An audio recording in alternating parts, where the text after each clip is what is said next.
So this paper, we're going to focus on a question: if the competitive markets are efficient under moral hazard or in general private information problem. So here in this talk, I'm going to focus mostly on moral hazard. We're going to try to show that, well, there's a way that the market can solve this problem.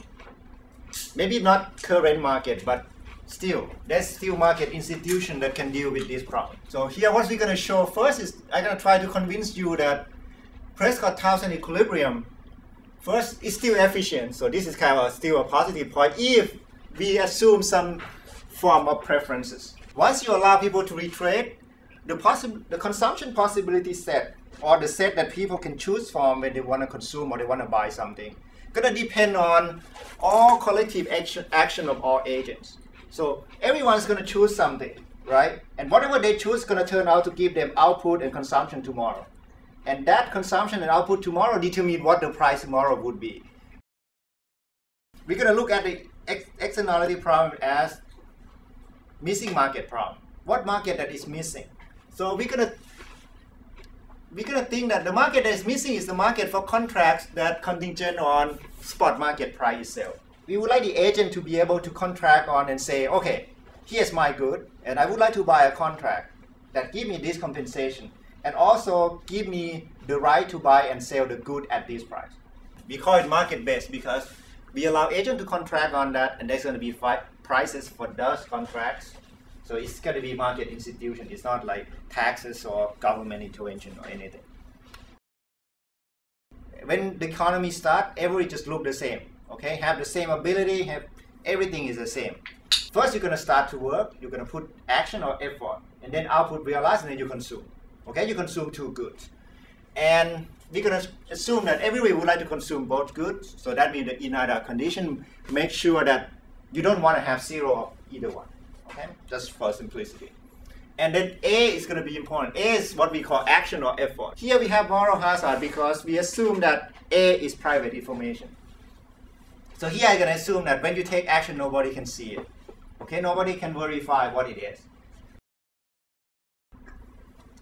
So the key assumption in Prescott-Townsend that we're going to deal with today is there's no spot retrading. So that means once you sign a contract, tell you you're going to get 10 units of good one and 20 units of good two. Once that's done, once that's executed, that's it. Then you consume that. The thing that we worry about is going to be what action you're going to take, what consumption you're going to have, and what's realized output you're going to be. We're going to sign a contract and say, you should take this action, and then you're going to get this output if your output, or you're going to get this consumption if your output is Q. Okay, that's the contract. And here's a planning problem. Here's how we compute the price. So the planning problem, so we're going to flip that problem, flip the equilibrium problem into one big planning problem.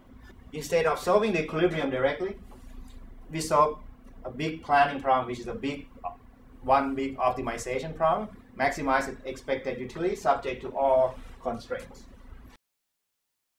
Retrading here is going to be right after you execute the contract. We don't want to be crazy and say, oh, there's a price and the price never really show up. These constraints make sure that this price really is a spot market price. Okay, it's a price that really happened. You can imagine that here, since we allow any type of contract is possible, actually we can rewrite every contract we want in such a way that the consumption that we're going to give to the agent given the price C is going to be such that the consumption is exactly people don't want to trade. For the agent, in the notion of competitive equilibrium, they don't care about this as a function of X. It's kind of a rational expectation. I know what C is going to be. I mean, we assume that I know C, and then I decide what's best for me, right? That's what rational expectation equilibrium is. Given that, that's different make cost externality. Because now the planner can do better. The planner can manipulate this through the choice of X, okay, in general. So that's what caused the externality. So the C of X is the source of the problem. So that's why our solution is going to be treat this as commodity. Okay, before C, it's just something that you see, and it's not commodity because you cannot trade on it. And for us, whatever we call commodity, you can trade on it. So the solution is going to be, as I just said, I'm going to treat Z as commodity. So that means I'm going to let agent to be able to contract on this Z. I'm going to call it price island. This is a key assumption that an agent in island Z can retrade. Once you're there, you cannot move, but you can retrade within the island though. It's a bit different, okay? For technical reason, the commodity space now is A, C, Q, and Z. That's why we call it extended commodity space.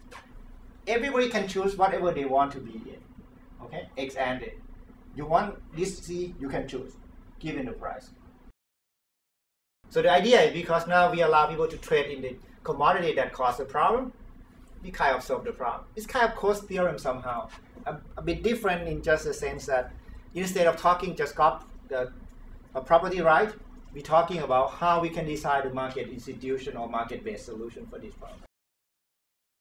Here it's just a standard for your private information problem.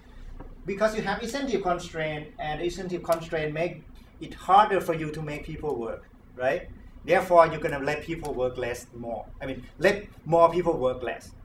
Okay? It's a usual private information problem. Because you are more constrained. You cannot push them too much. Because you push them too much, they're not going to follow you. Okay? So that's why you have to let them you give them some slack. Marginal rate of substitution of these three groups are totally different. So that means they want to retrade. If you allow them to do so, they're going to do it. Is that right? Because the marginal rate of substitution are different. So that's the point of retrading. Is that okay? So in that, because we assume that utility. If we assume partially separable, they're not going to get the same. They're going to get the same marginal rate of substitution. But that's what we want. Okay, we want them to have different marginal rate of substitution. Then we sure that they're going to be externality, and then let's compute the one that's going to solve the externality. As we know that Prescott-Townsend solution is better than the solution with retrading, right? Because they are less constrained, and they can do better. And in this solution, what they do, they put people in three different marginal rate of substitution. So that means if possible, we would like to put them in three islands, okay? But of course, that's not possible because if you put them in three islands separately, how come they're going to be able to get insurance at all? Because this allocation requires transfer from this guy maybe to this guy or vice versa. I mean, I'm not really totally sure in that, but there's some transfer has to happen across this type. Okay, that's the reason. Therefore, segregate them that way is not going to be possible. But at least we learned that by doing so, the incentive constraint is going to be less binding, or it's going to be more relaxed compared to what we have with retrading. Okay, that's why the benefit is about relaxing the IC constraint. But of course, on the other hand, as I just said, once you segregate people across island, insurance transfer across islands cannot happen. That means that's going to cause some welfare reduction, right? Because if you're there, I'm here, we're not going to be able to trade even contingent on anything. So therefore, that's going to limit the insurance. That is the cost. Somehow the program is kind of make a trade-off between these two. And that's why when we lower the risk aversion, people care less about reinsurance. They're willing to be more in different island more. I mean, that's what we can get from. It's not a theoretical proof, but it's kind of the intuition that we learn from doing this computation.